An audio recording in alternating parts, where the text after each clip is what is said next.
Mañanas en Libertad, con Luis del Pino. 8:45, 7:45 en Canarias. Y bueno, pues me satisface empezar la tertulia con dos aficionados a ese hermano menor nuestro, el Real Madrid, porque me gusta esto de presumir de que vamos primeros en la liga, tal. Don Paco Hughes, ¿qué tal está usted? Luis, encantado. Feliz Navidad, felices fiestas. Y muy bien, el liderato del Atlético es provisional, fugaz, pero bueno, que se disfrute este final de año.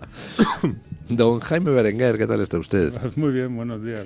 Bueno, lo primero de todo, enséñeme su móvil. Y a ver el suyo, don Paco. Si quiere estar, enseña a los niños que están aquí en primera foto. ¿Ustedes no lo han cambiado recientemente aprovechando la oferta de móviles nuevos para miembros de la cúpula fiscal y tal? No. Pues son ustedes, como yo, unos Sofía de móvil, unos arrastrados. O sea, los miembros de la cúpula fiscal, en cuanto se produjo la orden de registro al despacho de Álvaro García Ortiz, les dio a todos por cambiar de móvil. Debía haber alguna oferta o ha salido algún terminal así especialmente atractivo, porque, en fin, parece que eso... O que les ha dado a todos por borrar pruebas. ¿Ustedes qué creen? ¿Que había una oferta? Móviles encriptados, ¿no? Estos, ¿no? No sé. Para que no se puedan meter los jueces dentro, ¿no? Porque yo cuando veía las películas policíacas de pequeño, decían, hay que buscar el móvil del crimen. Pues ahora no lo puedes buscar el móvil porque los han cambiado todos los tíos, o sea... Sí, igual había una promoción de estas. La obsolescencia de los móviles es muy grande. Hay constantemente cambios. Estaba pensando en la tecnología de los espías de antes del zapatófono, de Maxwell Smart, que había que... de Anacleto, ¿no? Pues bueno, yo tengo alguna amistad con una persona en la carrera fiscal que con un gran secretismo, pero mucha urgencia, me transmite el parecer de la profesión, que son muy, muy comedidos. Porque ahora están llegando a la conclusión de que algo está, de que el fiscal general está haciendo algo malo contra la carrera. Y bueno, pues se han dado cuenta tarde, ¿no?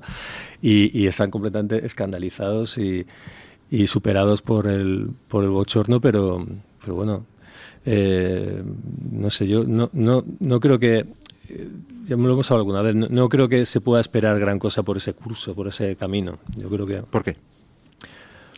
Porque yo pienso que harán todo lo posible una vez que se ponen en ese... Cuando tú te piden el móvil y borras el móvil o lo destruyes, alguien te pide el móvil, alguien con confianza, con autoridad para pedírtelo, yo creo que ya pues vas a hacer todo lo posible de ahí en adelante, ¿no? Y yo creo que Sánchez agotará la legislatura, cometerá todas las fechorías que tiene previstas y algunas de ellas, por decir todas, serán continuadas en la próxima... No, pero ahí me ha saltado usted al aspecto general. Pero en este caso concreto, la verdad es que lo que hemos progresado en el caso es enorme. Por un lado, sabíamos que Álvaro García Ortiz recibió los emails del novio de Ayuso. Por otro lado, de repente, inopinadamente, salta todo el tema de Juan Lobato y gracias a eso nos enteramos de que esos emails que estaban en poder de García Ortiz, de alguna manera, magia potagia, aparecieron en el entorno de Moncloa y que el entorno de Moncloa intentó que Lobato usara esos emails contra Ayuso en la Asamblea de Madrid. Lobato dijo que verdes las han segado y cuando salta todo el caso de García Ortiz, en lugar de comprarse un móvil nuevo, como los de la cúpula fiscal, va el tío, se va a la notaría y deja constancia de los emails que le mandaron desde el entorno de Moncloa. Y gracias a eso, que lo publicó Javier Chicote en ABC, pues ya nos enteramos de dónde está el otro extremo de la cuerda, en Moncloa. Lo que no sabemos todavía es cómo... no podemos demostrarlo todavía, cómo viajaron esos emails desde el entorno de García Ortiz al entorno de Moncloa, ¿no? Yo creo que tenemos un caso bastante, en fin, aseadito desde el punto de vista de las demostraciones. Lo único que queda es encontrar esos emails o esos mensajes de WhatsApp que Álvaro García Ortiz pretende ocultar, lo cual pues hombre, medios técnicos de buscarlos hay, con lo cual yo no veo su pesimismo con respecto a este caso. Pues lo otro, quizá tenga usted razón y Sánchez se va a atornillar, aunque su fiscal se ha quemado en una pira, pero yo la posición de García Ortiz veo que no es sostenible mucho más tiempo. No, es que, pero bueno, ya dejo hablar a Jaime, pero es que la posición de fiscal general es insostenible desde el principio. Ahora ya lo que pasa es habrá una evidencia, porque me imagino que las capacidades forenses en cuanto a los móviles, pues encontrarán lo que tienen, pero que yo creo que es un fusible ya también quemado, para mí, desde el principio. Es decir, la posición y las actuaciones del fiscal general han sido de precisamente una correa de transmisión, que ahora se va a aprobar. Bueno, va a aprobar lo que ya todos conocemos. Que tendrá algún calado judicial, sí, para el fiscal general, y ya está, y seguiremos con otras. Yo quiero decir, bueno, sí, es sustancioso, ya hay algo material, hay una evidencia, se encontrará seguramente esa prueba. Bueno, y Sánchez ya ha tenido que ofrecer la primera cabeza, que es la de John Antolín, ¿no? Cabecita. Secretario de Estado. Cabecita. Cabecita. No llega ni a decapitación. Por cierto, ¿cómo se llamaban los jefes en las tribus de jíbaros? Cabecillas. Joder, Ese es el humor que a mí me gusta. Ese es el humor que a mí me gusta. Chapo. Es muy buen chiste malo. Es muy buen chiste malo. Sí, Bueno, ¿usted es también pesimista con respecto al caso de García Ortiz? ¿O no, yo soy pesimista. Yo no soy ni pesimista ni optimista. Yo creo que soy realista, que voy por la misma senda. Es decir, Sánchez no se va a ir bajo ningún concepto, en ninguna de las maneras, nunca. O sea, yo creo que si fuera José Mota diría nunca, ni hoy ni mañana, no se va a ir nunca. Y además, incluso en las peores de las circunstancias, porque en cualquier democracia liberal, que sea democracia liberal, no democracia populista ni democrática, tal, este señor se hubiera ido siempre. Tiene motivos para haberse ido 50 veces y para haber habido 50 veces anticipación de elecciones generales. Y no se va a ir bajo ningún concepto. Entonces, todos estos tampoco ni se van a ir ni les van a echar. Yo, por ejemplo, esto que acaba de decir de Antolín, ¿seguro que lo ha ofrecido Sánchez? ¿O no se habrá ido él de motu propio? Es decir, a mí hay algo que no me cuadra. ¿Cuántas personas, quitando aquel ministro de Cultura que duró una semana, ¿cómo se llamaba el hombre? Máximo. Huerta. No, duró 47 días, ¿no? Bueno, pues 47 días. ¿Ves? Un récord. ¿A quién se ha ido? ¿Quién ha cesado? De ninguna de las maneras, en ninguna de las circunstancias. Por eso llama más la atención lo de John Antolín, porque han sido 20 días desde su nombramiento. Dice que lo deja por motivos de salud, pero lo cierto es que anuncia que lo deja porque, bueno, justo después de que su nombre saliera implicado en las noticias relativas a ese entorno de Moncloa que manejó los emails del novio de Ayuso y que intentaron colarle a Juan Lobato. De esos, con ese perfil, ¿cuántos hay? Por lo menos hay una docena. Es decir, o más, pero vamos, al menos una docena conocidos. ¿Y cuántos más? Por eso la pregunta es que quizá las pruebas contra Antolín son mayores que contra otros. No, vamos, eso no lo podemos saber, pero por ejemplo, ¿son más que contra el fiscal general? ¿O son? Es que se me hace difícil que puede haber más que lo que se sabe ya contra el fiscal. ¿O son más de las que hay contra la propia jefe de gabinete de presidencia o ex jefe de gabinete de presidencia? Es difícil. ¿O contra Pilar Sánchez Acera? Es difícil. O sea, hay algo ahí que no es común a todos estos que ha hecho que este señor no esté. A mí no es el modus operandi de Pedro Sánchez. El modus operandi de Pedro Sánchez dice, me quedo. ¿Y por qué tiene ese modus operandi? Creo yo, por lo menos en mi explicación, porque es una demostración de poder. Es decir, los tiranos, por ejemplo, en Corea del Norte está prohibido suicidarse. Es un delito. ¿Pero por qué está prohibido? ¿Y cuál es el castigo si cometes el delito? Pues mire, no. Pues cuidado, porque en Corea del Norte cuando los delitos los tienes tú, pero los heredan también tus hijos y tus padres. O sea, toda tu familia cuando le condenan a uno. O sea, que tú... Entonces, ¿y por qué? Porque con esa medida, si tú te suicidas, le estás restando el poder al gobierno, en este caso a la dictadura, de decidir sobre la muerte o la vida de todos los demás. Entonces, en el fondo, es un desafío al poder del Estado. Entonces, lo que hace Pedro Sánchez siempre es demostrar que tiene tanto poder que él desafía a la propia Constitución. Es decir, que la Constitución, los jueces, la justicia o las leyes, para él son absolutamente irrelevantes. Por eso yo me voy a quedar siempre, y los míos se van a quedar, hagan lo que hagan. Porque en el fondo, cuando hace esto, ¿qué reacción o qué efecto tiene, no sobre las leyes, los jueces, sino sobre toda la sociedad? ¿Qué efecto se os ocurre que tiene cuando hace esto Pedro Sánchez? Ya hay uno muy evidente, que es la desmoralización. Exacto. Entonces, es una guerra psicológica, ya escribí de esto hace tiempo, es una guerra psicológica total contra los españoles a todos los niveles.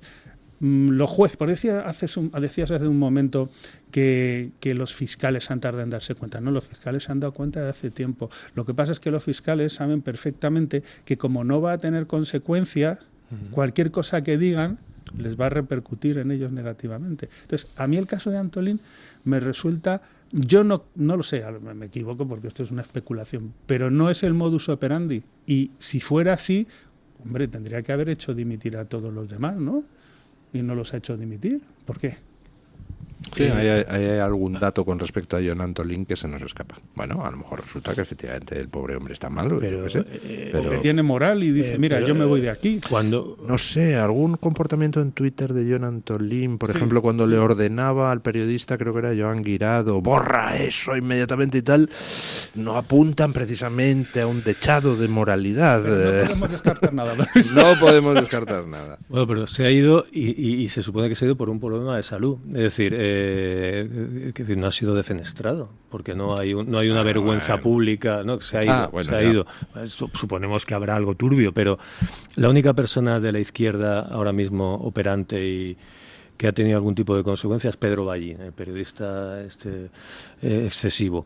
Y lo comentaba antes con Jaime, la portada de ABC, todos los condenados por el caso ERE ya están en libertad. Es decir, es la desmoralización total. Hacen, como decía, sobre esto lo que quiere, cuando quiere, como le da la gana, ¿no? Hay un paradigma en psicología que se llama de indefensión aprendida, que eso es lo que genera la depresión, que cuando tú crees que todo lo que te pasa es debido a causas externas e incontrolables. Bueno, pues en estos momentos los españoles estamos en esa situación, porque todo depende de la voluntad de un señor llamado Pedro Sánchez, que hace y deshace lo que realmente le viene en gana. Entonces, al final, pues, que hay una especie de depresión, una especie de la gente está muy desanimada, porque, de hecho... Bueno, pues tengo la receta para animarles a ustedes y a la gente. Vamos a hacer una pausa publicitaria y les voy a dar un dato que demuestra que el amor romántico todavía existe. Pausa y a ello. Mañanas en Libertad, con Luis del Pino.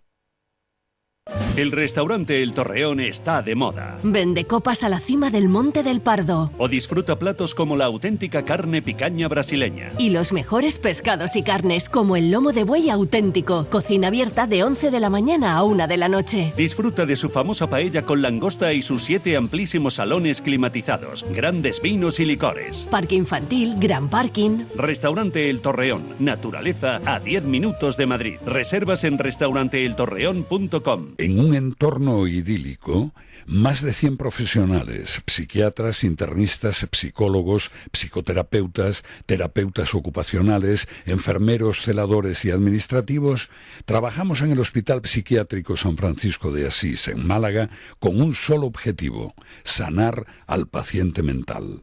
Infórmese en www.hospitalsanfrancisco.com y llamando al teléfono 952 20 14 64. Sintoniza la libertad en tu radio.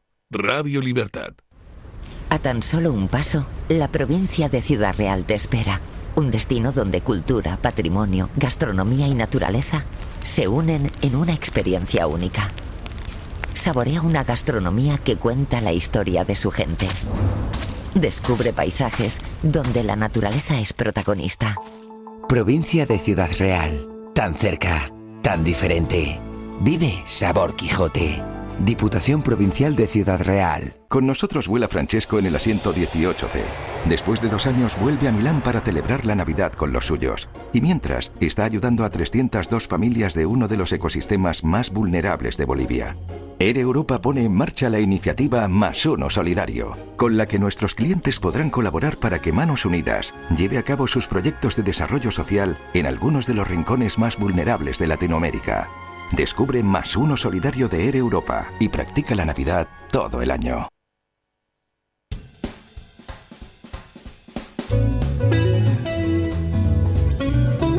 Mañanas en Libertad, con Luis del Pino. Bueno, decía que íbamos a comentar ahora algo que demuestra que el amor romántico, serio, formal, todavía existe. Parece que vivimos en una época donde todo son relaciones fugaces, sexualidad, que no hay amor. Pues hoy tenemos una noticia que nos dice que todavía hay gente seria y formal.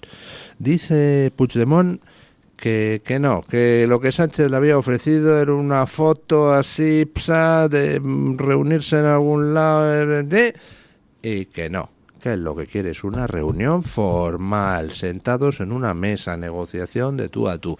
Nada de un polvete rápido en los baños de un aeropuerto. Él quiere un compromiso matrimonial, hombre. Quiere que lo presenten y que no lo nieguen. Que, pues eso.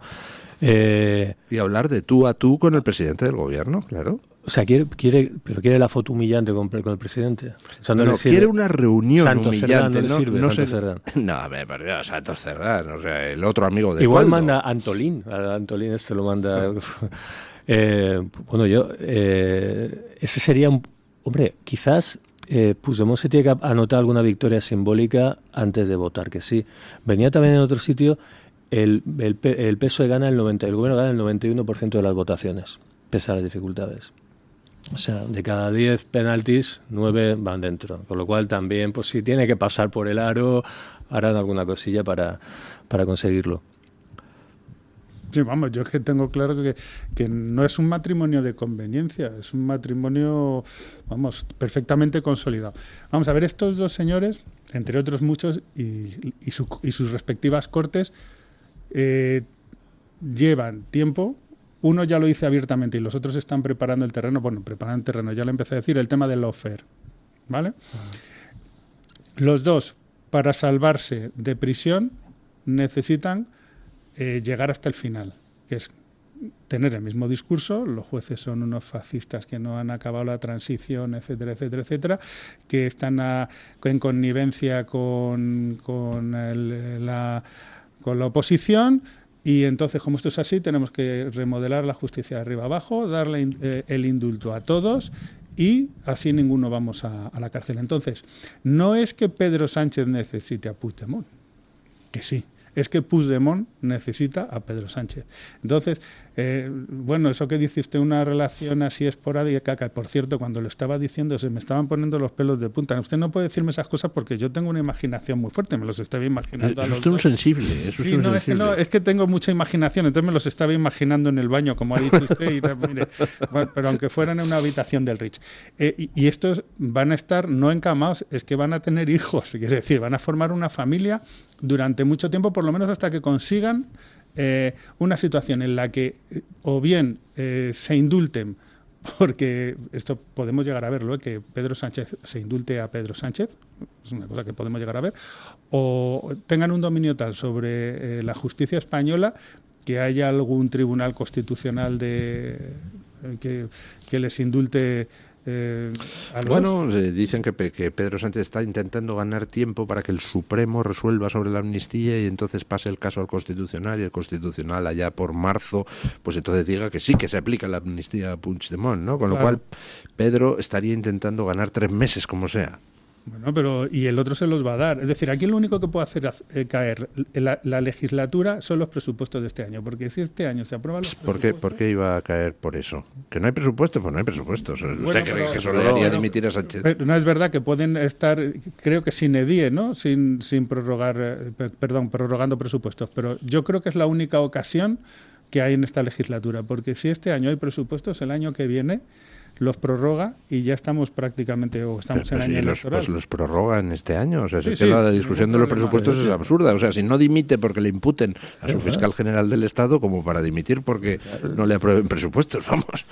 Y lo de Junts, pues tampoco es tanto problema, porque yo recuerdo hace muy poco, cuando la reunión de presidentes, esto que dijo Moreno Bonilla de que Junts era un interlocutor legítimo, válido y democrático con todas las credenciales posibles, con lo cual, pues Puigdemont era de Junts. Bueno, pues ya está. Es decir, tampoco hay mayor problema en reunirse con quien se tenga que reunir. Claro, ahí la única cosa que yo veo... Si no lo ha hecho hasta ahora es porque tiene un coste. Bueno, pues mientras pueda mandar a Santos Cerdán... nada tiene coste. Todo tiene coste. Poquito o grandecito. Es un coste, que hombre, si puede mandar a Santos Cerdán, los que lo seguirán mandando, y si tiene que mojarse un poquito, pues se mojará. Ya paseó, ya hizo visitas bilaterales y rindió pleitesía en Barcelona. Ahora lo que tenga que hacer. Bueno, que han rehabilitado a Bildu. Es que ya han hecho la amnistía. Es que yo no sé... que harán lo que tengan que hacer, y desde luego ni a él, ni a sus votantes, ni a sus medios, ni a su cámara de eco pues le parecerá gran cosa tampoco. Es más, es que no le parece gran cosa ni siquiera al PP, que se reúna con Junts. Tampoco pasa nada, ni con Puigdemont. No veo el escándalo. De hecho, siempre hay escándalo. Mire usted, por ejemplo, la legalización de 500.000 inmigrantes ilegales que habían anunciado PP y PSOE. ¿Dónde ha quedado eso?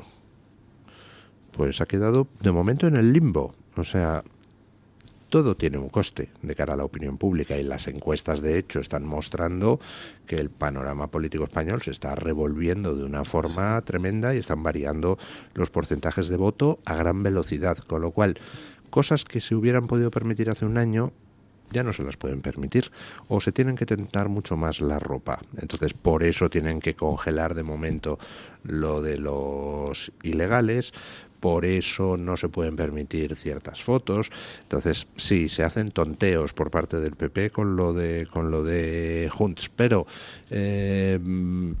¿a qué no se atreve Feijóo a fotografiarse con un Puigdemont? No puede, porque eso tiene un coste. Hombre, por supuesto. ¿Por qué no va Sánchez a tener una reunión? ¿Por qué no ha tenido hasta ahora una foto Sánchez con Puigdemont? Porque tiene un coste. ¿Por qué ahora dice que, bueno, fotos sí, pero más no? Pues porque más tendría más coste que la foto sola, ¿no? Sí, lo que pasa es que hay cosas que por las que tienen que pasar sí o sí.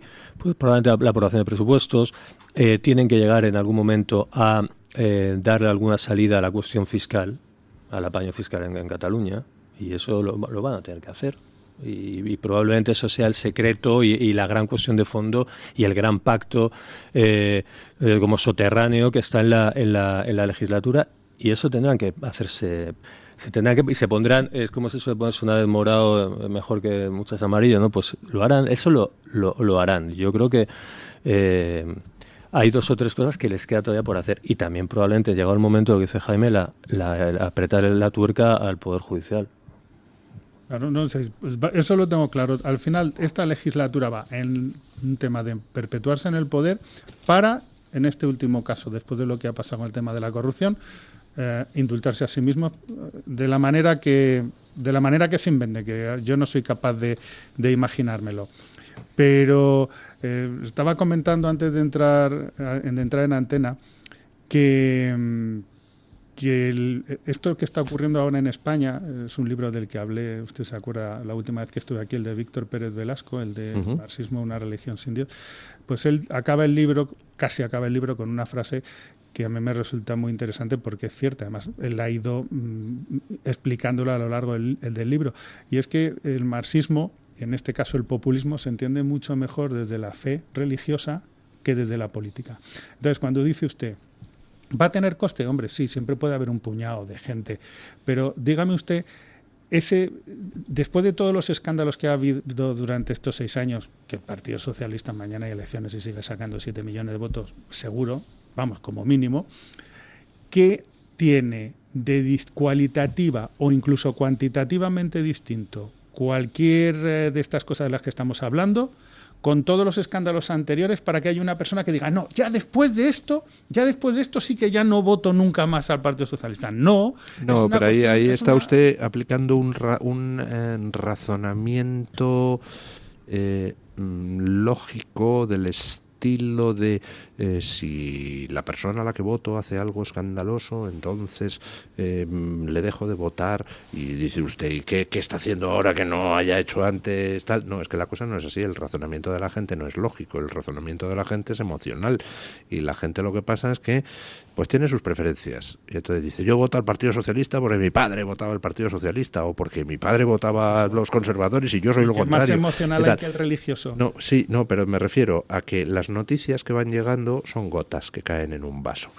Y no hay un razonamiento lógico detrás. No es que digan de repente, ajá, he pasado por todo esto, pero por esto no paso. Claro. No, simplemente hay un momento en que la gota desborda el vaso y entonces la gente lo que dice es a tomar por saco. Y entonces no vuelve a votar ese partido, ¿no? Pues yo creo que le doy totalmente la razón, que lo que yo digo es totalmente emocional, es religioso, es una fe. Es una fe, y las fees, la fe, en cualquier caso, es una cuestión emocional, no es una cuestión lógica. Y toda esta gente que vota al Partido Socialista ya se la toma, son capaces de decir, por ejemplo, la de moda es, y tú más. Y con eso ya te vale para justificar cualquier cuestión. Por eso creo que esto es como una especie de relación tóxica, ¿no? Las típicas relaciones tóxicas. Al final va a ser Pedro Sánchez el que deje a sus votantes. Es decir, y no sus votantes, que son los que deberían de estar ofendidos porque le es infiel, porque le ha mentido, porque le engaño, porque llega tarde a casa, porque les pega. No, al final es una especie de relación tóxica totalmente emocional, donde él les hace un chantaje permanente. Por ejemplo, el año que viene es el año de Franco y de la guerra civil, etcétera. Se han metido en esa dinámica, son capaces de justificar cualquier cuestión porque no es una cuestión lógica ni racional. Y será al final Pedro el que les deje a ellos, vamos, no me cabe ninguna duda. Yo no pienso que sea tan irracional. Yo creo que lo que se vota en España, pese a la falta de representación y todo lo que se puede decir, se vota con inteligencia. Es decir, Sánchez y, por ejemplo, el Partido Socialista da a sectores de la población, les da cosas. Les da cosas. A los nacionalistas les da cosas. Al feminismo le ha dado, da victorias simbólicas para la gente que tiene una cierta ideología. El linchamiento a toda memoria franquista y al votante de derecha durante este año, pues es una victoria que puede disfrutar. Da victorias fiscales. Da victorias en cuanto a algunas cuestiones sociales. Yo creo que sí. La gente no... Yo muchas veces he pensado así, la gente no sabe lo que hace, ¿no? Pero al final me doy cuenta de que el tonto soy yo. Es decir, de que la gente sabe muy bien lo que está votando. Sabe muy bien lo que está votando. Y antes has comentado el populismo. Bueno, es que esto no es populismo, esto es constitucionalismo español. Esto es más y más y más y más. O sea, no es... Es verdad que puede ser hay una aceleración, hay una ruptura de márgenes con Sánchez en los últimos años, pero tampoco es muy distinto a lo que fue el PSOE anterior, a lo que fue con Felipe González. Hay una figura de Walter Benjamin que es el gran, me sale corruptor, no es el gran farsante. El gran impostor. El gran impostor. Bueno, pues eso es Pedro Sánchez. Es decir, Pedro Sánchez, el gran impostor en general, lo que genera es una especie de un sentimiento positivo, tipo pues Bonnie and Clyde, ¿no? Pues que eran o Robin Hood, ¿no? Porque se le supone que es como una especie de justiciero cuyo todo mérito es fastidiar al que a ti te cae mal. Y ese es el punto en el que estamos en España. Pedro Sánchez está muy consolidado porque es el gran impostor de la izquierda contra la derecha, o lo que ellos llaman derecha y lo que ellos se autodenominan izquierda, porque cualquier persona de una izquierda decente jamás votaría un personaje como Pedro Sánchez. Él está ahí porque es el gran impostor, es decir, es el gran fastidiador, el que le hace el mal, con el que de alguna manera disfrutan de ver rabiar a la derecha. Y ellos, la siguiente pregunta es, ¿y qué es para ellos la derecha? Y es donde han hecho ellos el gran trabajo. Bueno, hay una figura de gran impostora que era Evita Perón, que precisamente su discurso era el de nosotros los descamisados íbamos a fastidiar a la oligarquía, ¿no? Exacto. Y entonces cuando ella salía vestida con pieles, con los mejores trajes y tal, pues el discurso, el razonamiento lógico diría: ajá, esto le va a hacer perder apoyo entre sus seguidores. No, sus seguidores, ella lo que decía es: estoy aquí demostrándole a la asquerosa oligarquía que yo, que vengo de abajo, soy más elegante que ellos y tengo más que ellos. Y soy ¿no? al menos tan elegante como ellos Sí, y me sí, vengo sí. de ellos. Entonces, la figura del gran impostor a mí me parece que representa muy bien la situación ahora en la que estamos los españoles. Y eso lo pueden hacer precisamente porque el discurso es totalmente emocional. Es decir, llevamos muchísimos años donde el discurso es los fascistas, los fachas, la extrema derecha, Franco, la guerra civil, los ¿Usted cree que le machistas. funciona eso? Para la mitad de la población sí. Es que eso es lo tremendo. Cuando hablamos antes de Pedro Sánchez y de Antolín, Pedro Sánchez solo habrá echado muchos más, pero que yo conozca a 2 personas, que es a Joaquín Leguina y a Redondo Terreros. Esas son las personas que echa Pedro Sánchez. Entonces, y nadie le ha dicho absolutamente nada, porque no se atreven, entre otras cosas, ¿no? Pues lamentablemente ese es el que por eso a mí me gustó muchísimo, aunque no creo que fuera por ahí, pero yo lo interpreté así, el discurso del rey cuando hablaba: oiga, vamos a ver si hacemos las cosas con sensatez y hacemos las cosas, somos capaces de llegar a acuerdos y entendernos. Es decir, cuando uno habla de sensatez y de entendernos, siempre está apelando a la racionalidad y no a la emocionalidad, que al final lo único que genera son enfrentamientos. Bueno, el discurso del rey, yo ahí discrepo completamente. El discurso del rey... Láncese, escribe una columna en Gaceta que se llama El quite del rey. Bueno, el discurso del rey, con todos los respetos, a la figura del rey y a los muy monárquicos y a los menos monárquicos, me parece un auténtico escándalo. Me parece más escandaloso que lo del móvil del fiscal. O sea, es un falseamiento total de lo que ha pasado en Valencia. Hablar de, es un desastre natural y hay una frustración y una impaciencia. Bueno, él no habló de desastre. Bueno, no, sí, por algún... Lo que dijo es que había habido una descoordinación. No, porque se podía desear una mayor coordinación. No fue un problema de coordinación. Fue un problema de negligencia y de abandono, que entramos en otro terreno. O sea, una descoordinación es otra cosa. Entonces, pero Paco, eso lo tendrá que decir un juez, no un rey. Es decir, un rey... Pues es que no diga nada, porque entonces le está haciendo el caldo gordo al PP y al PSOE. No, porque está diciendo muchas cosas. Cuando él dice que es una descoordinación y que lo importante son las víctimas y que hay que olvidarse del enfrentamiento entre partidos porque hay cosas más importantes que además él y la reina lo están oyendo en la calle, está dando un mensaje clarísimo. Porque al final el rey no puede hacer un mensaje... que sí lo ha hecho. Mira, esta mañana venía escuchando, durante estos días hemos estado escuchando lo que la izquierda piensa y los nacionalistas piensan del discurso del rey, que es completamente diferente a lo que piensan en otro lado.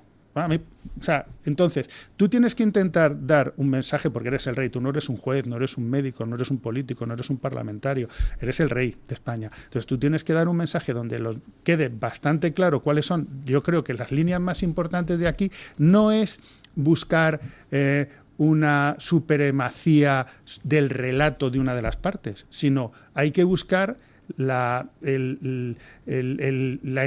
ejemplaridad, es decir, lo que podemos aprender de lo que ha ocurrido. Y luego, el que tiene que decidir, que yo estoy completamente de acuerdo contigo, quién es el culpable, qué es lo que pasó, cómo se hizo, quién tenía las responsabilidades, qué hizo el Ejército, qué hizo el Ministerio de Defensa, qué hizo la Confederación del Tajo, etcétera, son los jueces. Por eso, un rey tampoco no puede, y no debe, y además a mí me parece muy bien que lo haga así, ir más allá, porque en el momento que emita un juicio de valor, que ya los emite cuando dice hay que llegar a acuerdos, hay que pensar en la gente. Sí, lo está haciendo.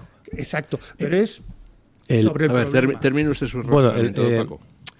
El rey o no habla o habla, pero este hablar de una retórica, de un término medio, al final, que se puede ver desde distintos puntos de vista, me parece que yo creo que estaríamos ante un imposible lógico, es decir, un discurso vacío y lleno de significados. No, tiene un significado real, tiene un significado y se coloca en una parte. Y el rey ha tenido una actitud de apaciguamiento en Paiporta y de correr un velo de institucionalidad, y luego remite a una palabra mágica que es el consenso. El rey constantemente transmite el espíritu y el esquema político e ideológico de la transición. Constantemente. Pero ya no estamos en los años 70, estamos en los años 80. Y creo que el discurso que ha hecho en relación con Paiporta es un discurso que, quizás sea la intención, beneficia absolutamente a los gestores o muy malos gestores de la cuestión, en este caso al PP y al PSOE. Y además salva constantemente al Estado. Constantemente. Claro, pero ¿cómo no va a salvar? Yo creo.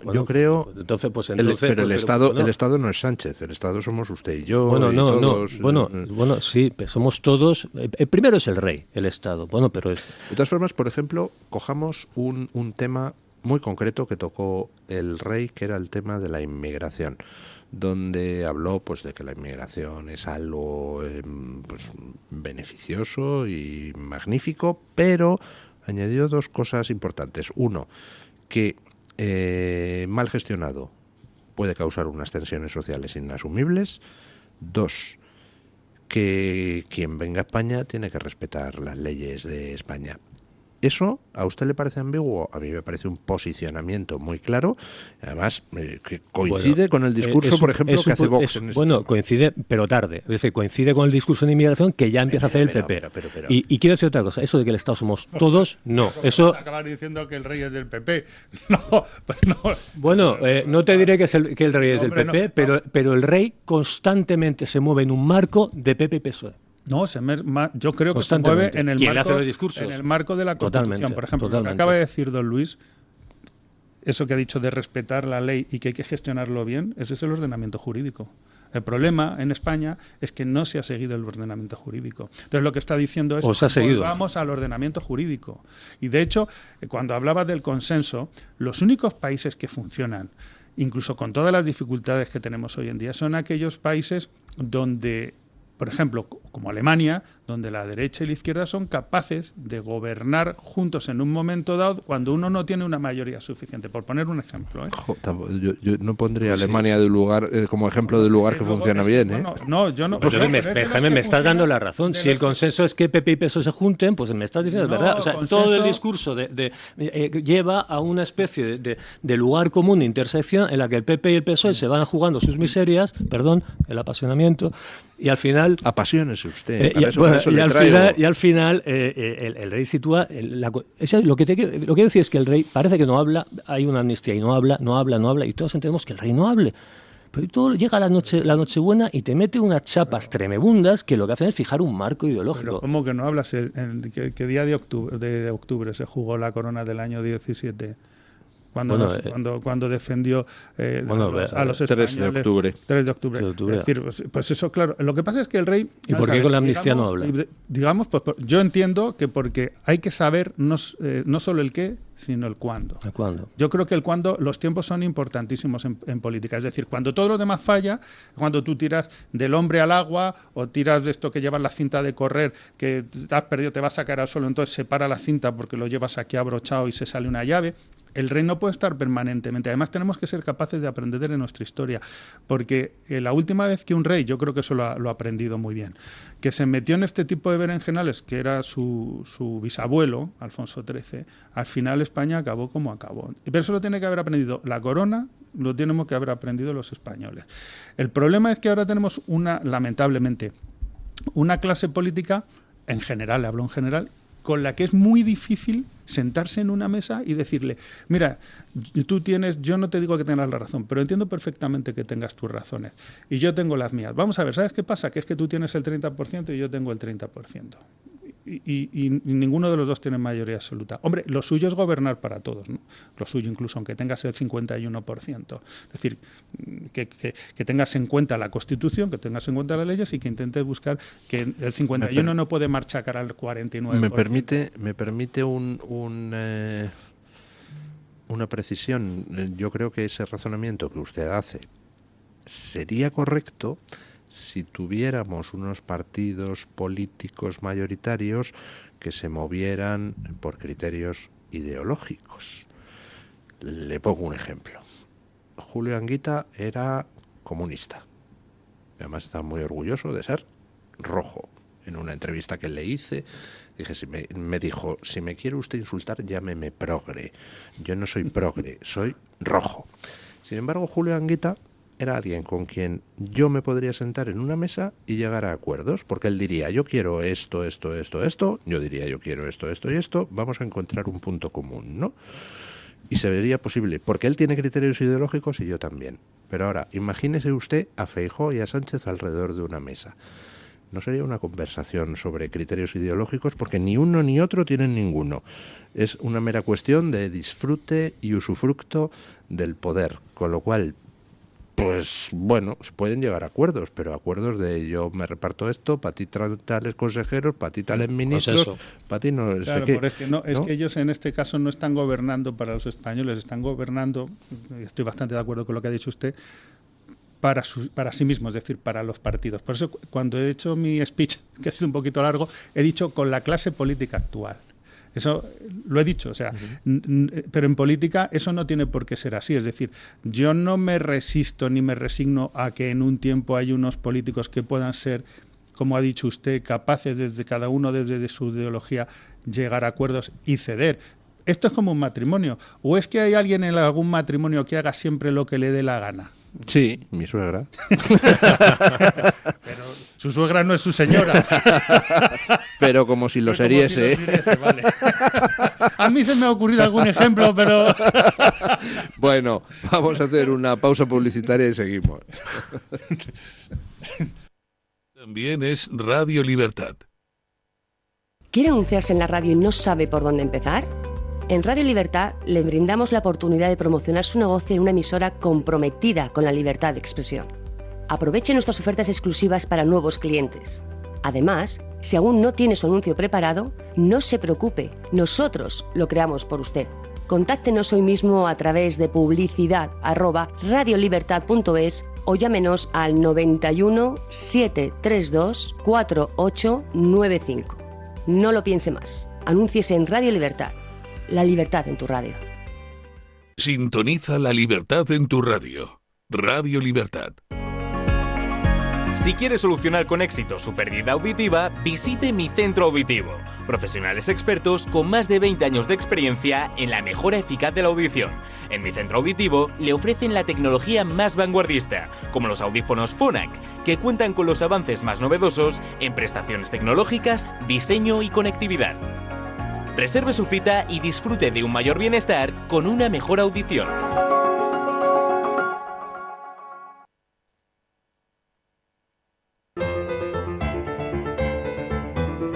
Ven a vivir la Navidad a Radio Libertad.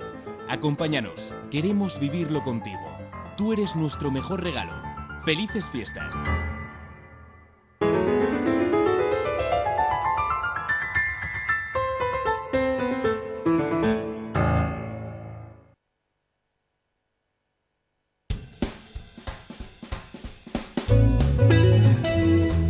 Mañanas en Libertad, con Luis del Pino. Bueno, les he preguntado a mis tertulianos ¿de qué queréis que hablar ahora a la vuelta de la publicidad? Me dicen al unísono, ¡de fútbol! Les he dicho, pues venga, vamos a hablar de fútbol, pero si me lo ligan ustedes con la situación política. Y voy a abrir fuego yo, hombre. Aquí tenemos un bipartidismo que es el PP, el PSOE, una fuerza naciente que es la de Vox. En el fútbol tenemos un bipartidismo, Madrid y Barça, y tenemos una fuerza naciente y que ahora mismo es líder en la liga, que es el Atleti de Madrid. Toma ya. Pero está muy bien tirada, pero solo inicialmente. La pelota hace una parábola rara y sale. Porque la fuerza emergente, que es el Atlético de Madrid, en realidad está con lo más putrefacto del establishment, que son las instituciones del fútbol español, y el elemento regenerador, guste o no, más o menos, es Florentino. Que yo no soy tampoco un florentista. Aquí el antisistema diciéndome que un miembro de la oligarquía es el elemento regenerador. Estamos en contradicciones severas, que yo no tampoco todas las vamos a... No, pero es verdad que en fútbol, por ejemplo, venía una noticia, yo no digo que sea para bien, pero es una cosa, es disruptivo. Venía una noticia que creo que quieren cambiar el nombre del estadio, que no sea Santiago Bernabéu, sino el Bernabéu solo. Entonces, bueno, es todo lo que... ¿Por qué? El cambio. ¿Quién lo quiere? ¿Florentino quiere eso? Creo, me parece. No, se ha leído solo en titular, pero quiero decir, bueno, hay la idea de hacer una nueva Superliga, de cambiar cosas a nivel federativo. En fin, yo creo que hay algo, es verdad, de regeneración constante que tiene el Madrid, que te guste o no, seas del Madrid o no, que es verdad que tiene sentido. ¿Sabían ustedes que aquí don Jaime de Berenguer, con esa cara de no haber roto un plato, realmente jugó en el Valencia? No, pero en las categorías inferiores. Hace ya muchísimos... El balón era cuadrado. Había tiro de 3. Hace mucho tiempo. Sí, pues yo guardo le contaba antes la anécdota, Paco, que cuando yo llegué allí a vivir, pues claro, venía de Madrid, y entonces era del Madrid, y me decían, ¿tú qué eres del Madrid? Tal y cual. Que nunca jamás me faltaban al respeto, al revés, ¿no? La gente, yo guardo un recuerdo del Valencia magnífico, y acabé siendo 50-50, si no algo más del Valencia, porque fueron un tiempo maravilloso de una ciudad genial, y me da muchísima pena ver cómo está ahora el club, que, bueno, por esto de vender los clubes a grandes fondos de inversión, a tipos que viven a 12.000 kilómetros, que la ley del deporte, eso algún día alguien tiene que explicar quién la trajo al mundo, porque se ha cargado muchísimos clubes, y no solo el Valencia, el Zaragoza. Un momento, fíjense qué curiosa ligazón con el tema político que acaba de hacer don Jaime. Dice eso de vender los clubes a fondos de inversión, tipos que viven a 12.000 kilómetros. Si alguien dice eso de vender empresas españolas a fondos de inversión, tipos que viven a 12.000 kilómetros, pues muchos dirían, ¡ajá! ¡Antiliberal! El problema es que un club de fútbol no es una empresa. O sea, que por supuesto puede ser el dueño, pero un club de fútbol es una cosa completamente distinta, que amalgama sobre todo un tema identitario. El Valencia, por ejemplo, es la empresa más grande o la marca más importante de la Comunidad Valenciana, o al menos lo ha sido durante mucho tiempo. Más que Mercadona, no creo. Ya. Bueno, Mercadona es un fenómeno muy reciente. El Valencia tiene más de 100 años de historia. Quiero decir que tú ibas antes por ahí y por Europa y se conocía. Entonces, no es que me parezca mal la venta, pero realmente, no sé, yo creo, no soy especialista en estos temas, pero por ejemplo el Madrid no es una sociedad anónima deportiva, no lo es, ni el Barça tampoco, ni el Atleti de Bilbao, y creo que porque ahí se hizo una excepción que no entiendo yo por qué. Por eso, es decir, que quien hizo esta ley, bueno, pues será por lo de siempre, ¿no? Por los derechos históricos, o uno en Madrid, otro en Barcelona y otro vasco, ¿no? Entonces, y otro navarro, se me escapa. Es verdad que la situación del Valencia es yo creo que el paradigma, o sea, es dramática, es un club histórico, un club grande, que está en manos de un señor al que no le importa nada el Valencia, nada, y que está tan lejos que no solo importa nada, sino que es imposible llegar a él y quejarse. Incluso creo que una señora, una chica, una pareja fue a su país y acabó en la cárcel. Porque le pusieron una pegatina en la puerta de su casa. Entonces, es que Singapur es una dictadura, que nunca se nos olvide. Y este señor es una persona con mucho dinero, que allí es un oligarca de Singapur. O sea, que yo no...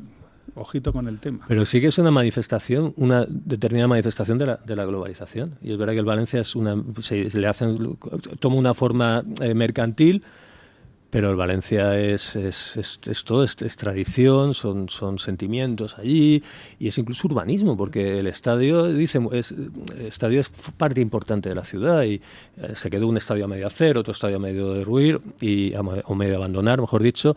Y yo creo que las autoridades, y aún hoy me lo parece, es decir, las autoridades deberían hacer algo al respecto. Yo creo que no es imposible reconducir eso. Pero un momento, que las autoridades, es decir, el Estado tiene que intervenir no en la vida de un club. Estado, no somos lo que sí creo, desde luego creo que las autoridades, por ejemplo, valencianas, o sea, los poderes valencianos tendrían que haber hecho algún tipo de iniciativa para, que seguramente la han hecho, yo ahora la he olvidado, no la recuerdo, para intentar reconducir la cuestión. Es verdad, lo del Valencia es una pérdida de imagen y de patrimonio cultural. De patrimonio. Es que es un patrimonio cultural que está muy ligado a la identidad de la Comunidad Valenciana, de muchísimos valencianos. Pero eso que le ha pasado al Valencia, que le ha pasado ya a otros clubes, Deportivo de La Coruña, Real Zaragoza, o sea, hay un montón de clubes que les ha ocurrido, en su momento Racing de Santander, le puede pasar a cualquiera. Es decir, esto le puede pasar al Atlético de Madrid o de las sociedades anónimas deportivas. Sí.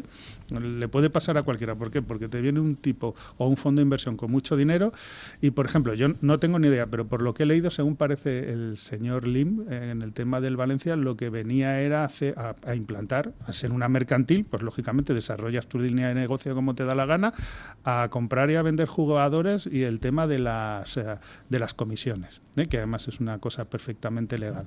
Pero eso es otra cosa. O sea, pero me interesa esto que ha dicho don Paco, porque claro que alguien debería hacer algo desde los poderes públicos, porque aunque se trata de una actividad privada, pues hombre, resulta que tiene una significación especial, que si tradición, que si identidad, que si cultura. Eso sería un argumento para subvencionar el cine español también, ¿no? Yo creo que hay que subvencionar el cine español. No lo veo mal ¿sí? que se subvencione el cine español. De verdad que no lo veo mal que se subvencione el cine español. Dios santo, se me están cayendo los palos del sombrajo. También no tengo una posición muy formal al respecto. Es decir, que también vería a lo mejor que desmantele toda ayuda, pero quiero decir unas ciertas ayudas tampoco lo veo. Otra cosa es un sistema que no sabemos que no funciona muy bien, donde parece que hay corruptelas, que cosas que no se ven reciben un dinero pero bueno, los franceses han apoyado su industria cinematográfica y tampoco les ha ido tan mal. Yo no creo que eso sea tan. Yo creo que con el cine español algún día la derecha española tendrá que hacer las paces, o el cine con la derecha o la derecha con el cine. Más bien es la segunda. Más bien sí, cuando pierdan claro, están ahora en manos de quienes están, pero sí, yo no veo tan mal que haya ayudas al cine español, la verdad. De verdad que no. Yo sé que ya es con esto, ya pues con esto se puede la bufanda así. Pero bueno, no lo veo tan mal. Vamos. Y lo que digo, no solo Valencia, no, es una cosa que a mí las posturas extravagantes me gustan. Por eso digo, ahora voy a estar toda la mañana pensando, Paco, ¿por qué has dicho eso? Que estás callado. Paco, esto que sepas que te lo van a sacar. No, total, pero bueno, lo del Valencia... Que le gustan los Bardem a don Paco. Tampoco hay que pasarse. Yo era muy fan de la madre. ¿Era fan de la madre? De doña Pilar. No, que estoy bravo. Bueno, los Bardem hay que reconocer que tienen una trayectoria, pero bueno, no lo sé, el sistema de ayuda. El Valencia, por ejemplo, quiero decir, cuando hay es una mercantil, pero es alguna cosa más. Es decir, y cuando entran fondos de inversión que la gestión la alejan del objetivo social, es decir, en esa ley del deporte probablemente haya definido algún tipo de objeto social, de algún tipo de criterio que roce con lo público, con ese bien común, el interés general del que hablaba su querido Rey, y seguramente algo no se está haciendo del todo bien. Lo que pasa es que la manera de intervenir pueden ser muchas, pero sí, hombre, yo creo que podría haber para empezar un llamamiento público a que eso se repiense la cuestión del Valencia. Me parece, como valenciano, no valencianista, me parece un drama lo de ese club, la verdad. Me maravilla. ¿Por qué valenciano y no valencianista? Porque aunque ¿Cuándo se hizo usted del Real Madrid? Fue una decisión, fue una especie de epifanía en la infancia. Pero yo tiraba más por el Levante, un club que está mejor gestionado. O sea, usted ha sido antisistema desde pequeño. Sí, bueno, no le pongamos un nombre tan grande de antisistema, un poco toca narices, de baja intensidad. Pero bueno, pero es curioso, el gran club era el Valencia, y llevado por una especie de dinámica interna, una especie de locura. Algún día Netflix hará una serie sobre el Valencia, que es una cosa divertida, incluso berlanguiana, alocadísima. Acaba descarrilando y acaba en manos del Roig, menos fiable quizás, de Paco Roig, más tronador que dirían allí, y acaba en manos... ¿Tiene algo que ver con Juan Roig? Pues el hermano. Es el hermano. Claro, uno gestiona el que da el Pamesa, el club de baloncesto, otro el Villarreal, y el Roig... ¿El Villarreal también es de Paco Roig? De otro Roig. De otro. De un tercero. Fernando Roig. Juan es el de Mercadona, que es el que tiene el Pamesa Valencia de baloncesto. Los clubes, los deportes, o sea, tienen una relación con la burguesía y con la clase económica, pero en Valencia todo salió mal. Y la propia burguesía valenciana no fue capaz de sujetarlo, y la joya acabó en manos de un tal Peter Lim. El Levante, que era un equipo en manos valencianas, pues ha acabado mejor gestionado, en posesión de la propia afición. Y es una cosa muy curiosa cómo la globalización se mete en un desastre local y acaba disparatando lo que era la joya deportiva de Valencia, ¿no? Bueno, no lo pueden comprar los socios. No hay una capacidad es una cosa muy curiosa, no hay una capacidad de respuesta, de organización social para eso, con que un socio salga de un paso adelante y diga, señores, vamos a comprarlo. Este señor, el Peter Lim, algo así como 450 millones por sus acciones, que tiene el 92%, más asumir los 500 millones de euros de deuda. Es decir, un club como el Valencia se está pidiendo casi 1.000 millones de euros. Y eso, un club por su propia naturaleza, que no es un negocio, no lo genera, a no ser que sea... Un momento. 500 millones de deuda tiene, o sea, está en la quiebra. Está en la quiebra, claro, pero en la quiebra total. Entonces, si él pide además 450, dices, oye, mira... pues yo, si fuera socio del Valencia, lo dejaría quebrar y luego lo compro, ¿no? Sí, bueno, pues... Hay veces en estos clubes que comentaba Jaime, a veces ha habido la figura de la refundación, ¿no? Que equipos que se han fundado con otro nombre...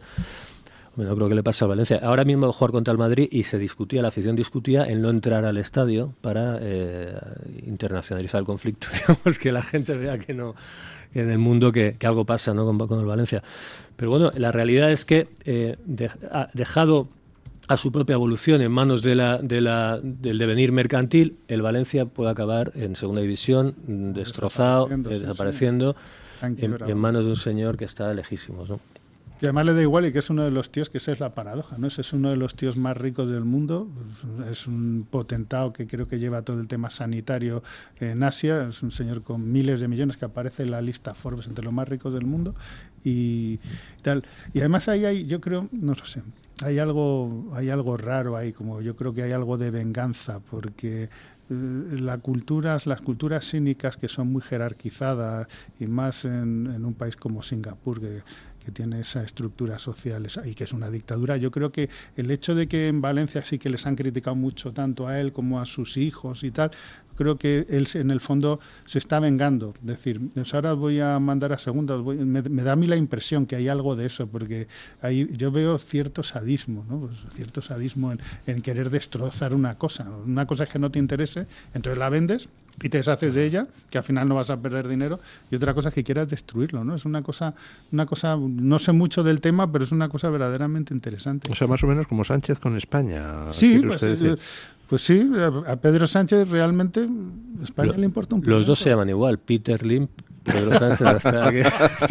Peter Sánchez. Pero bueno, por llevarlo a la política. Hay un debate muy interesante en las últimas horas en Estados Unidos con la cuestión de las visas, para informáticos, ¿no? y personal de tecnología. Y hay un cisma a la derecha entre Elon Musk y Vivek Ramaswamy, que ha dicho, bueno, pues sí, que entren. Y luego la derecha más nacionalista, que es pero bueno, que lo hagan los americanos. Es decir, en algún punto la globalización sí está bien, pero siempre hay tensiones. Es decir, bueno, algo se tiene que regular. Es decir, vale, que entren todo, que entren los capitales, pero hay cosas que tenemos que... Pues cuando entran los fondos buitre en las viviendas y luego ya no sabes, los vecinos no saben a quién hablar, porque no es lo mismo que cuando tiene un casero o en la comunidad de vecinos hay, bueno, quiero decir, hay mil situaciones que bueno, supongo que estamos, igual que estamos en una revolución tecnológica y los fiscales cambian de móvil constantemente, la globalización se nos mete en nuestras vidas y a veces no sabemos tampoco cómo responder, cómo regularla, ¿no? Se cargan tu equipo de fútbol, entran gente que te puede quitar el trabajo y mil cosas positivas, ¿sabes? También. Bueno, yo creo que pues efectivamente lo de la globalización es un fenómeno enormemente complejo. Entonces, por ejemplo, que venga capital de fuera para crear aquí empresas, pues está bien. Que venga capital de fuera para comprar aquí empresas, pues está bien. que venga capital de fuera aprovechando subvenciones que dan las administraciones locales para comprar una empresa que está en quiebra aquí, trocearla, venderla y una vez que se han acabado las subvenciones, pirarse, pues no, eso no está bien. Fíjate, entonces, cuando yo estaba de diputado y era el portavoz de Educación, Ciencias, Universidades y tal, uno de los problemas que había para el desarrollo de las incubadoras de las pequeñas empresas tecnológicas en España es que, curiosamente, llegaba un punto de que se habían desarrollado y que eran empresas interesantes, lo digo porque nada es perfecto en este mundo, venía una empresa más grande, las compraba por un puñado de millones, que supongo que al que había fundado la empresa le parecía mucho dinero, y a nosotros, ¿no? Pero para ellas era muy poco, y luego se las cargaba. Es decir, ¿por qué? Porque o las dividían o las subsumían dentro de una división dentro de la otra propia empresa. Entonces, el problema que tenemos que tenemos en España es que muchas de esas empresas emergentes que están llevando jóvenes emprendedores acaban desapareciendo porque son fagocitadas por otras empresas que no tienen mayor intención ni de generar riqueza, ni de generar puestos de trabajo, ni de generar absolutamente nada. Y eso está ahí. Pongo un ejemplo que esto va a ser muy polémico. Imaginemos que se permite que entre los fondos de inversión, yo soy liberal, pero esto es una duda que tengo yo, a gestionar y a llevar la sanidad pública. Imaginemos, Entonces, claro, lógicamente tú lo vas a llevar con criterios empresariales, ¿no? Pues para hacerla sostenible, para ganar dinero, porque tú no has venido a hacer una obra de caridad. ¿Qué puede pasar? Puede ser que la lleves muy bien, pero llega un momento que puede ser que esto no sea así, que es un poco lo que has dicho tú de los pisos de alquiler, ¿no? Entonces, nada más hay que mirar en Estados Unidos, ¿no? El problema que tienen con la sanidad, que es un problema gravísimo. Con las aseguradoras, de que no te pago esto, que... Aquí también, que tengo seguro privado, a mí me ha pasado con alguna aseguradora que tardan 48, 50, 72 horas en responderte, luego les tienes que perseguir, luego te dicen que no te cubre no sé qué, al final en fin... Estoy de acuerdo con lo que has dicho tú antes, ¿no? Es decir, todo está muy bien, el lenguaje perfecto, prístino y tal funciona, pero luego cuando llegas al quid de la cuestión, ¿eso quiere decir que lo público sea lo mejor, la gestión pública? Pues no, evidentemente no, porque tenemos ojos, ¿no? Pero ojo con eso de la globalización y del capitalismo salvaje y de tal cual, porque tienes un monstruo, Claro, tienes un monstruo. Pues efectivamente, hay cosas. Yo una vez se me ocurrió decir eso en una reunión de liberales y no me volvieron a invitar. es que con los liberales hemos topado. Es que no, pero precisamente, vamos a ver, es que precisamente por el desarrollo del mundo liberal exige, para cuidarlo, exige cuidado, exige medidas, exige evitar apriorismos y bueno. Yo creo que se puede resumir en una cosa que creo que es el error de algunos liberales. Alguna gente conceptúa el liberalismo como la lucha contra la opresión del individuo por parte del Estado, pero eso es solo la mitad del liberalismo.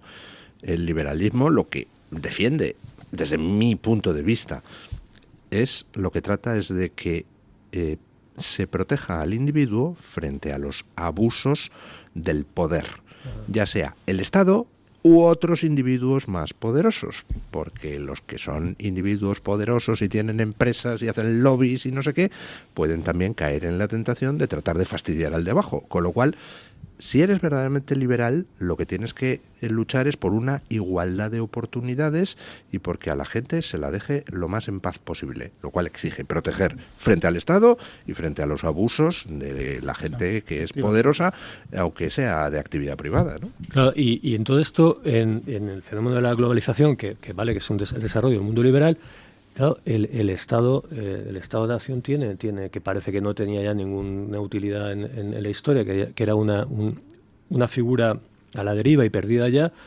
pero tiene todavía claro, mucho que decir. Proteger al individuo. Y por eso la forma de que lo haga es que tenga soberanía, que se recupere, o en la medida posible que no se pierda. Pues eso, para evitar las distorsiones que algunas cosas van a generar. Eso que don Luis ha dicho usted antes, el Estado somos todos, bueno, que es verdad que no vamos a tomar al pie de la letra. Pero bueno, en España a veces es un poco, el Estado somos todos, el Estado como Hacienda somos todos. Sí. Eso, que el Estado somos todos, pero luego ¿dónde está el Estado? ¿No? Entonces, es un poco eso, es decir, no, aquí que somos liberales, pero ¿en qué quedamos? ¿El Estado hasta el final o...? Entonces, bueno, yo creo que eso, el asunto, supongo que es el asunto ahora mismo actual, de hoy en día, es la globalización y en qué punto dejamos el Estado o conseguimos que sobreviva, ¿no? Y efectivamente, al final ha hecho usted referencia a lo del tema de soberanía, que no quiere decir otra cosa que, como votante, debo tener derecho a elegir a mis representantes y a poder premiarles o castigarles con mi voto de una manera razonablemente directa. Y eso solo se puede hacer en el Estado de Nación. Ahora mismo estamos gobernados desde Bruselas por unos señores a los que no tengo forma humana de castigar. Si la Santa Comisión Europea. Y fíjese usted, hablando de fútbol, ¿dónde hemos llegado? Pues sí. Hemos empezado con que el fugaz liderato del Atlético de Madrid y hemos acabado en... El fugaz liderato tiene, pero por favor. ¿No? Uno tiene que reconocer cuando ha entrado en una senda, pues en fin, de decadencia. El Real Madrid lleva tanto tiempo ganando que se ha hecho perezoso, hombre, no sí, puede ser. Hace falta bregarse en la adversidad como el Atleti de Madrid. Sí. Por eso estamos que no salimos. No, yo veo favorito al Atleti. No, en serio, ¿quién va a ganar la Liga? El Madrid, vamos. ¿Usted también lo cree? Creo que hay un dato por ahí. Creo que Ancelotti nunca ha repetido título de Liga, me parece. Ha ganado un montón, pero nunca ha repetido. Y ganó el año pasado, si no recuerdo mal, con lo cual le tocaría al Atleti. Bueno, don Julio dice desde la cabina de control que sí. Así que hombre, si gana el Atleti, pues oye, encantado. Yo lo que le guste a su líder.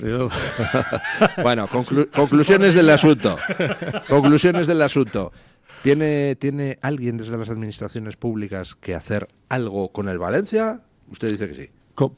Yo con el Valencia yo creo que hay que repasar muy bien la ley del deporte. La ley del deporte está que genera la Sociedad Anónima Deportiva, que también se ha cargado a otros clubes, por ejemplo en baloncesto, el Estudiantes, sin ir más lejos, también por su mala gestión, o por ejemplo en baloncesto, porque resulta que ahí los equipos vascos se pueden permitir, y también pasa en fútbol, unos jugadores, porque su sistema de pago de impuestos es completamente distinto. Es decir, porque hay unas excepciones al Madrid, al Barcelona y tal. Es decir, la ley del deporte, hace poco creo que ha habido una revisión. O sea, federalismo deportivo asimétrico, no. Efectivamente, vamos. Vale.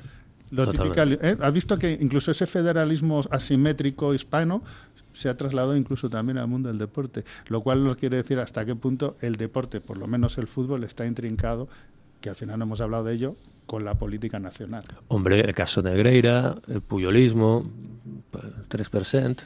No, si es que... Comentaba don Jaime un detalle que yo no me había percatado porque no suelo ver los partidos del Barça, que le vamos a hacer, que dice que cada vez hay menos esteladas en el campo. Sí, yo creo que hay menos. Yo tampoco soy un gran fan de... Hombre, la verdad es que está jugando fenomenal este año. De hecho, el otro día, perdona que te lo diga Luis, al Atleti lo pasó por encima. Lo que pasa es que el Atleti...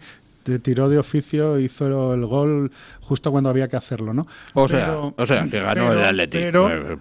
Pero yo veo menos estelada. Yo creo que alguien ha debido de tocar el pito ahí en el Palau. ¿No cree usted que es simplemente que la gente está ya hasta las narices? Ya es que creo que para llevar a... Usted ha estado como yo en la universidad, usted sabía que en una clase se podía dominar la asamblea con 3 tíos, cada uno sentado en una esquina. Bueno, pues en un campo de fútbol lo mismo, tú te llevas a 200 tíos que no representan en ningún caso la población de Cataluña, que es lo que han hecho con el Barcelona, y llevabas a 2.000, que sacaban 2.000 banderas, y aquello era una especie de orgía nacionalista que habían convertido en el Camp Nou en el órgano de propaganda.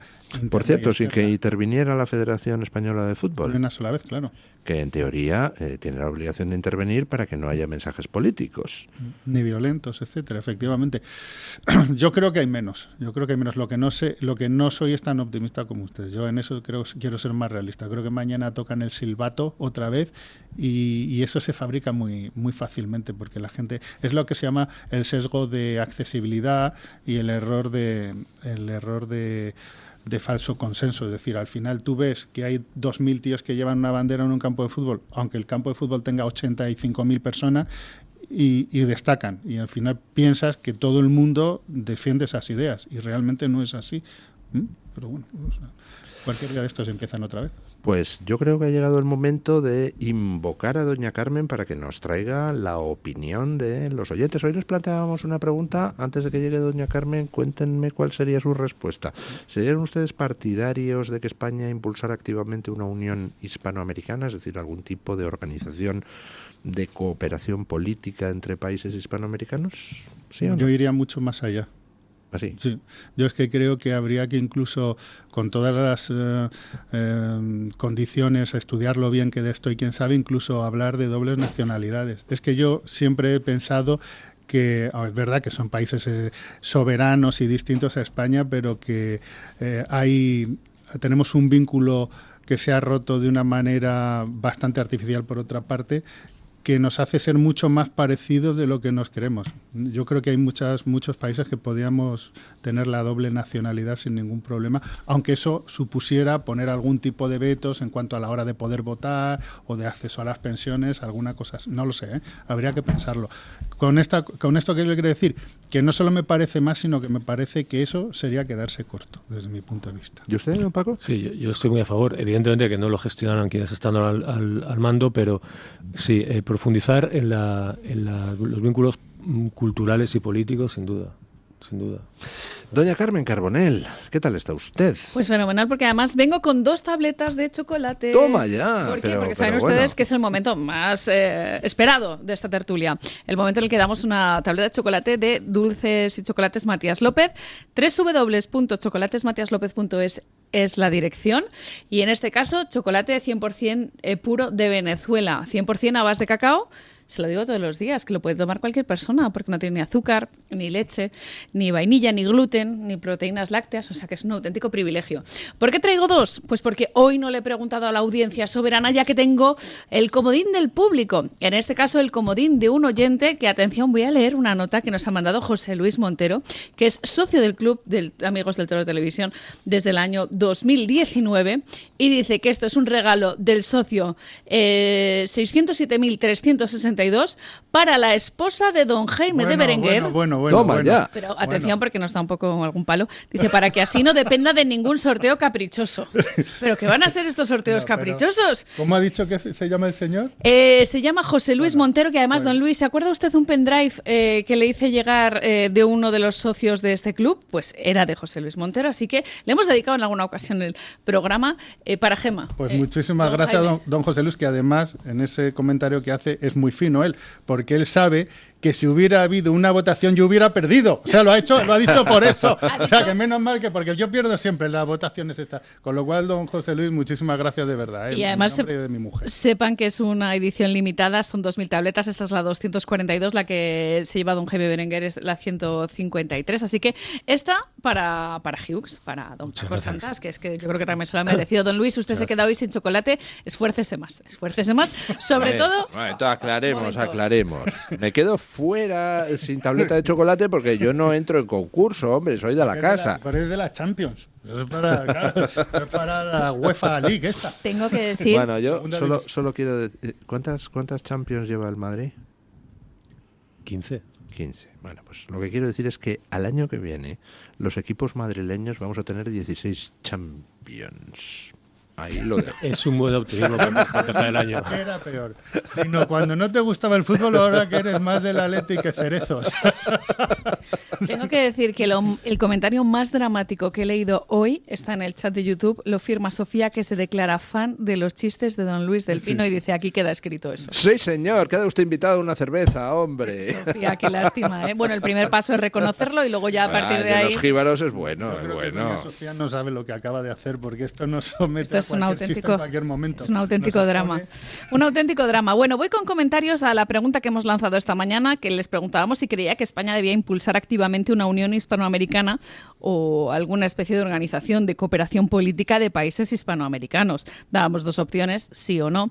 El 79% de los encuestados en Twitter dice que sí, que es buena idea. Hay un 21% que dice que no, y entre los que dicen que no, en muchas ocasiones hacen alusión a lo que yo le decía esta mañana, don Luis, que a ver quién metemos ahí, porque yo con Gustavo Petro no me gustaría sentar. Por ejemplo, con Claudia Sheinbaum, pues tampoco sé si querría yo estar sentada. Yo creo que habría... Pues evidentemente a futuro puede ser lo que sea, pero inicialmente sería simplemente tratar de estrechar los vínculos de cooperación. Yo recuerdo que en época de Franco, el gobierno de Franco, en fin, tenía relaciones buenas hasta con la Cuba de Fidel Castro, o sea, porque era un país hispanoamericano, ¿no? Entonces, bueno, no sé, evidentemente con ciertos países no puedes articular una unión política muy avanzada con un Petro, con un Lula, con un...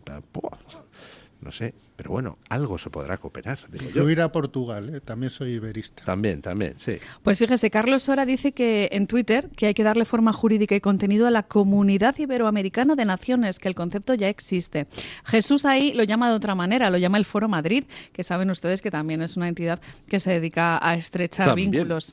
En la comunidad de YouTube de Radio Libertad, Javín4133 considera que la monarquía debería jugar un mayor papel en esta tarea, en la tarea de unir a Hispanoamérica, y cada vez se considera menos europeísta y más hispanista. Y en esa misma línea también escribe alguien que se hace llamar Menelao56, que invita a salirnos de la muy dañina Unión Europea. Hombre, no, o sea, no es incompatible ser de una unión hispanoamericana con ser de la Unión Europea. Además es que los españoles somos las dos cosas. Somos Europa, somos África, somos Sudamérica. Somos la leche. Yo creo que el centro del mundo está, ¿no? ¿Verdad? Es el mejor resumen este.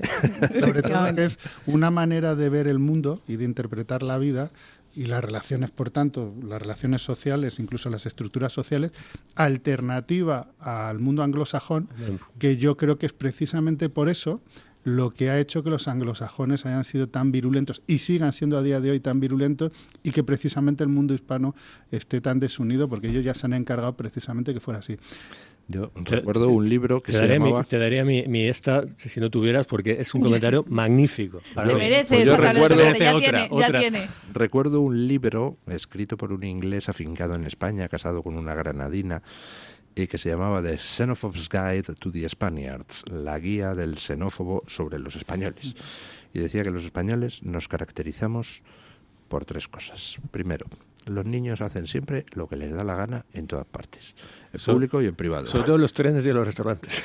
Segundo, desconocemos completamente el concepto de cola, por ejemplo, en un establecimiento. Y tercero, preguntes a un español lo que preguntes sobre cualquier tema, la respuesta invariable es...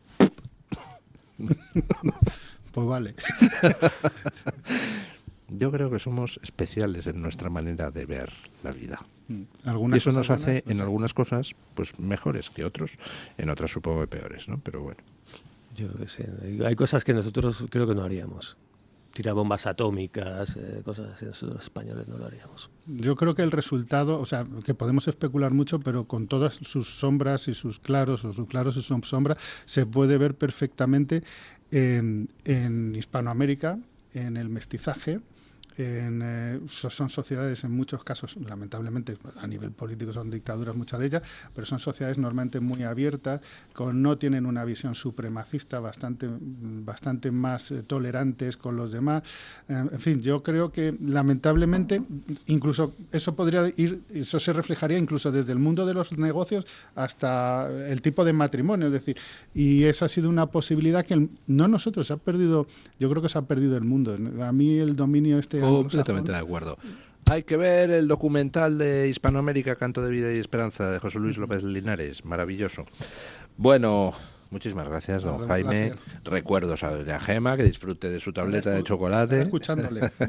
Muchísimas gracias, don Paco. Disfrute usted también de su tableta. Gracias, doña Carmen, por traernos la opinión de los oyentes. Y ponemos punto final a la tertulia con don Paco Linares, que hoy nos quiere hablar de malas y buenas prácticas. Buenos días, don Paco. Buenos días, don Luis del Pino. Gracias. Todo puede ir a peor.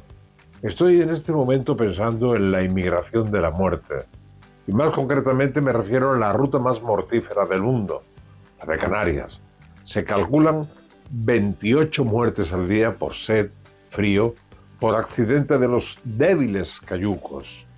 El efecto llamada lo produce el PSOE, el gobierno de Sánchez, que no quiere o no tiene fuerza en Europa para pedir ayuda.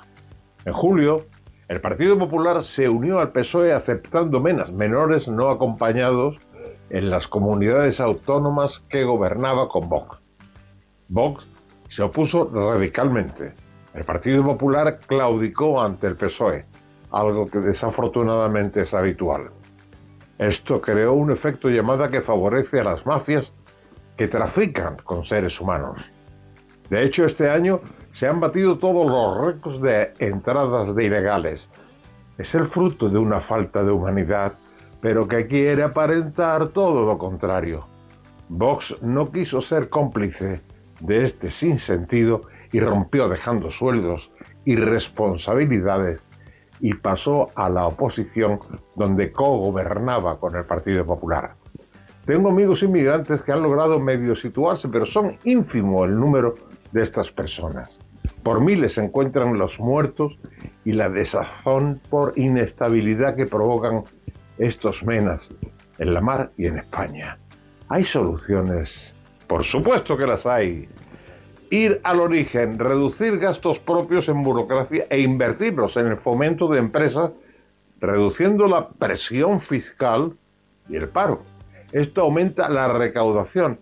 Así se puede acoger con más fiabilidad a inmigrantes que quieren prosperar en su calidad de vida. Podría decir mucho más, piénselo usted mismo. ¿Verdad que usted tiene muchas ideas? Pues eso. El lunes más y mejor. Punto final. El Toro TV también es Radio Libertad.